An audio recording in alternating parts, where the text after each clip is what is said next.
work has come from my personal experience over the year with personally the loss of my father, so that was one thing. Turning 60 is another thing. And my love of ballroom dancing and music and sound, which is what the birds represent. The music is in there. I've done it since childhood. And my dancing, I compete in ballrooms. So all those elements of movement and so on all blend into this bit of sort of visual poetry. And the birds are simply little metaphors for they tell my story. And so there's a combination of the family, of relationships, of sound and music, and the balance of life. So sometimes things are in balance, and sometimes the balance is broken. You have to find new balance, new footing.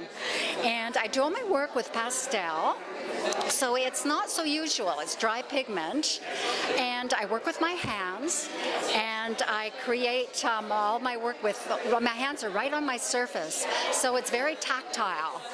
And it comes from actually watching. I've used taxidermy birds, or actual insects when I need them, actual musical scores I've collected over time, some of them from the turn of last century. And I have to rely on some photographs because you can't hold a bird as a model for very long.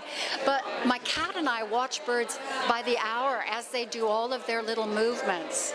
So I've drawn a lot of quick gestures to capture those, whether they're on the wire outside my window. I look out over the ocean and the birds are everywhere, all sizes. And so it's the sound, and so I make notes, and I hear music, so I notate what I hear.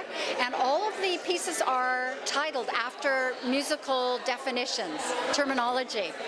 People might not know that, but I know that. Yeah, so there's sort of many layers to the work. Yeah.